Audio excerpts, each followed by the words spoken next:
And we're just gonna go around the table and just say what we thought and stuff like that. No spoilers.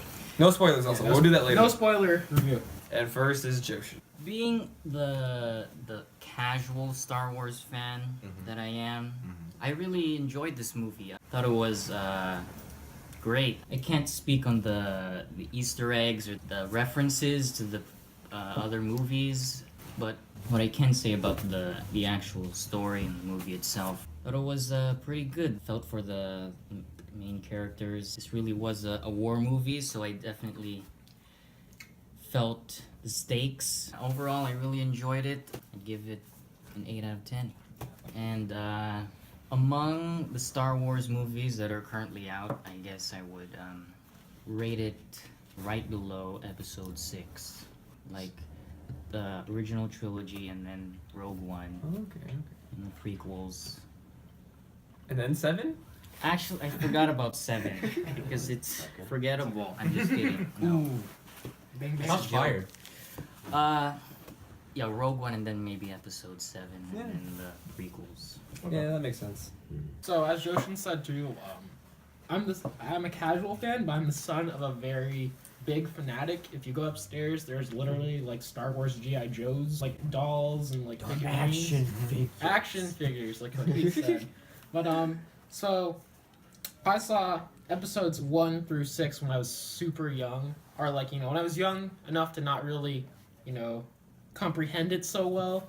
I wasn't so critiquing it as more of like, oh look, lightsabers and big flashes. There's an X-wing. Darth Vader is like dope, and I hate him because I'm more of the good guy. I pull for the good guys no matter what, So besides Episode 7, this movie, is a great war movie. Since I could comprehend it finally, I was so giddy when I first saw it the first time. I listened to the soundtrack when I got home. Like, my dad's probably gonna buy the DVD. I might buy a poster for it. Like, I loved it so much. But seeing it again, you can see a bit of the flaws, like certain here, this and that, but it's still great. And I also give it an 8 out of 10. And can I interject or ask one thing? How many times have you seen it before this time? I've only seen it once. Okay, so this is my second time. Putting it in order of things, my things are Episode 4 is on top, then 6, then 5, then this movie, which I'll call 3.5, and 7, and then 2, 3, and 1. So that's where I see it. Huh. Episode 1 was just not. No. Like, if you compare... Okay, so I saw this thing. Sorry, I'm gonna, give it off to Kyle real quickly, but Episode 1 and this movie are in the same universe. Watch the battle scene in Episode 1, and then try and compare it to this war movie, and you're gonna see such a big contrast between Gungans fighting and, a legit fight. It's the Rocky dilemma, where it's, just, one scene, one movie's, really dramatic and, deep, and the next scene is just, in the next movie, just, my robot! It's my robot! What is the Force? Alright. I guess that comes to me. I really enjoyed it. I enjoyed it more than Episode 7. It is very much the first war movie, genre-wise, in the Star Wars franchise I've seen. And a lot of the characters were done pretty good. A lot of the, better than anyone in Episode 7, honestly. And, there's just so many little tidbits I liked. They made connections that I enjoyed a bit more. They made a character become the character he always was meant to become and stuff like that. It's oh man, that transition worked out in the end. But it's hard not to talk spoilers because a lot of my stuff comes from the nitty gritty of it. But I felt like it did have its issues. I felt like a text crawl could have fixed some things. Not a lot, but some things. I'd say the first act was very weak, weaker than anything in Episode 7, or possibly as weak as some shit in the prequel trilogy. Can I just ask one thing? What would constitute the first act for you? From what point to the beginning, obviously, to what point? Everything that goes to get rid of spoilers. Anything surrounding the primary character from the first third of the movie, basically, act-wise. Okay. I think her characterization was rather poor. It's sitting here and coming down from the high, oh, she's actually not that good. But you're surrounded with so many other good characters. good characters is a word. Relative. In this movie, like, there's no one who's like, man, I want fucking posters of this fucker up on the wall. I think he's amazing. Like, no, like, within the movie, you're great. You do what you need to do for the story being told. There's no Luke, Han, or Leia. There's no Luke, Han, or Leia, but there are good characters in the movie.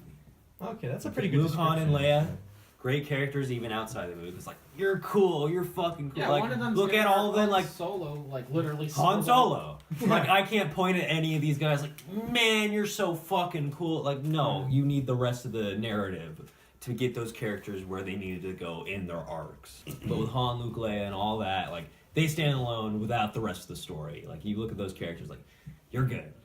Like, we know the hardships you did and whatnot. But, like, you as alone, like, you're just a country bumpkin, shit like that, and Luke Sanford. But anyway, to get back to this movie,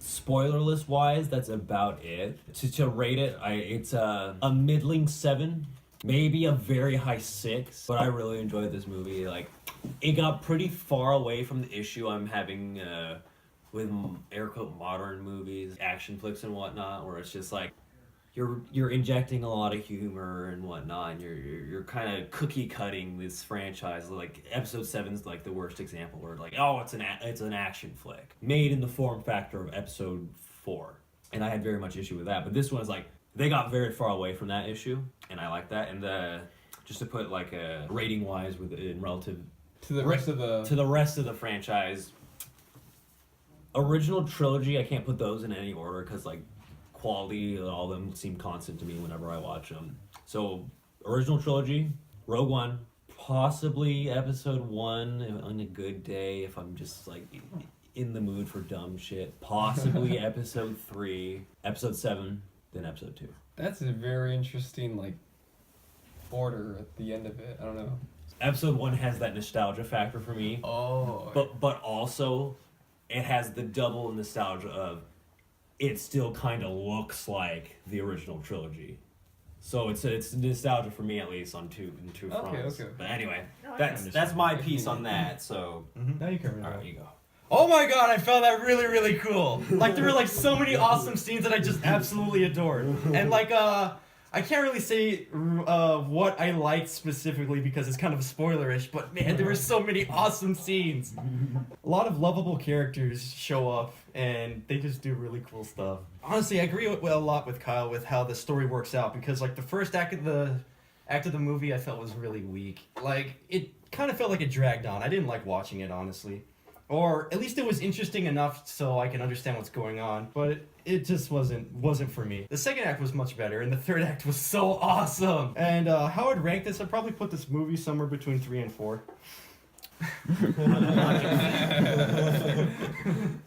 And my favorite little tidbit about it, at least what I really enjoyed about it, was like almost every scene could be a painting. Like you could pretty much have almost every scene in that movie as a desktop background. Ruby-itis is what that's called. Yeah, there you go. That's really all I have to say about it. I'm just fucking... Numerical value? Yeah.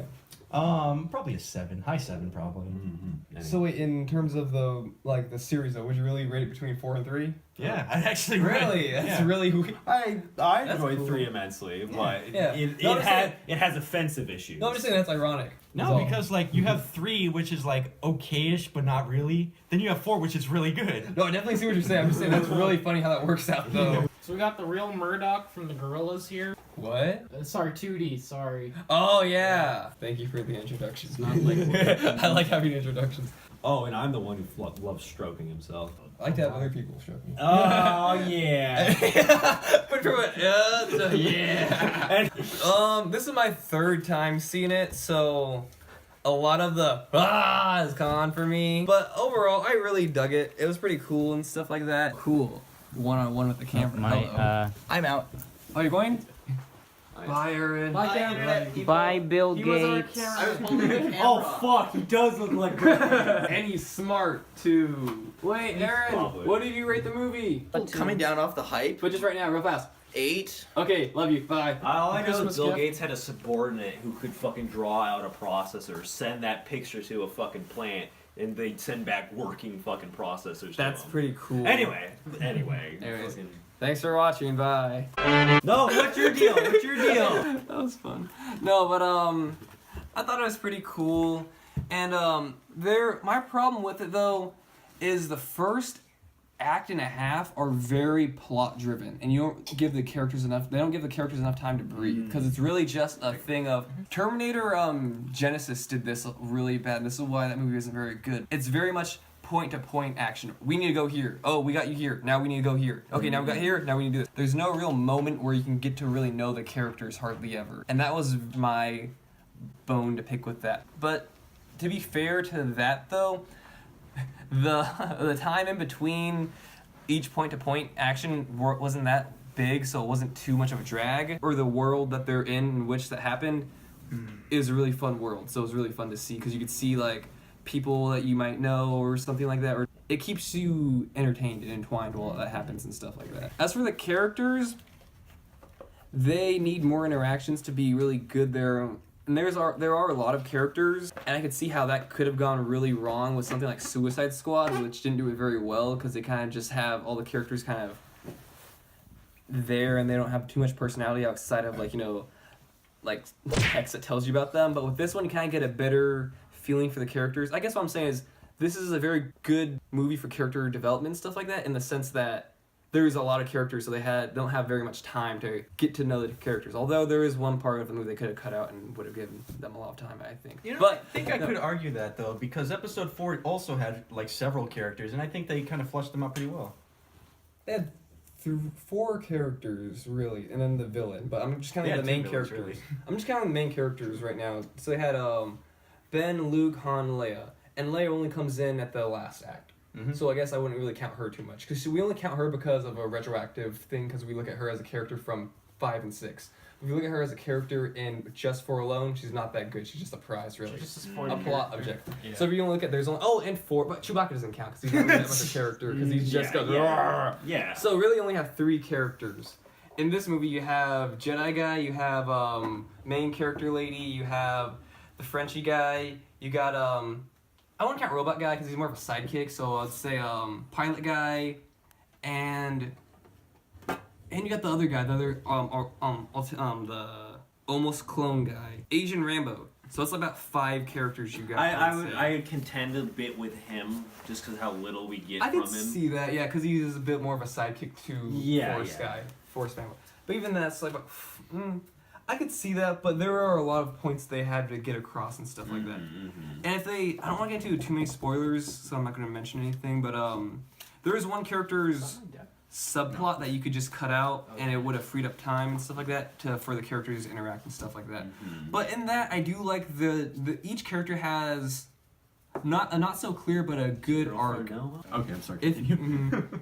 If you have time to see it and stuff like that and see it multiple times, you can see that each character does have a pretty good arc in them and stuff like that, which I found very interesting. And it takes trying to say this without spoilers, but it leaves all the characters with more hope and trust than they had before, which I found interesting. Yeah, besides ironic, New Hope and all stuff. But no, I mean in that sense, I mean like each character learned how to kind of hope and trust again and stuff like that, because they're all broken, scarred people from that and stuff like that, which I found a bit refreshing, because I used to like superhero movies a lot, and you see with those, they're really dark and nowadays, and I see that in a lot of movie trends, they just try to make everything grim and stuff like that. So it's kind of neat to see something that started out in a dark, grimmer world and kind of bring it into a hopeful, more nicer, just bright world. That and the movie is just really pretty.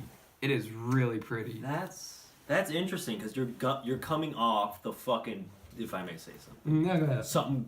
The dark ending of episode 3. Mm-hmm. You get a bit of that tone. Yeah. And you're going into the tone of the original trilogy. Yeah. Okay. Yeah. I'm getting the argument you guys postulated in the car. Okay. Yeah. That is one reason why I really like this movie. It's really pretty, which sounds really dumb to say, because I'm just it's pretty. But if you see this movie, it's really pretty. That and the director's really good with imagery, because you can see that kind of in Godzilla.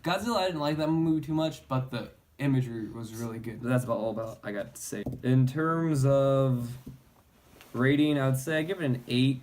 In terms of all movies, 4, 5, and I used to have them on the same level, but this one gave 4 more context, which made it better. So 4, 5, this, 6, because I didn't really like 6 too much. 3, 7, 2, 1. And I think that's all I got. It's just Every time we talk about 7, it just gets a little bit lower. Is that about it for our non-spoilerly aspect of this movie / our opinions and whatnot? yeah.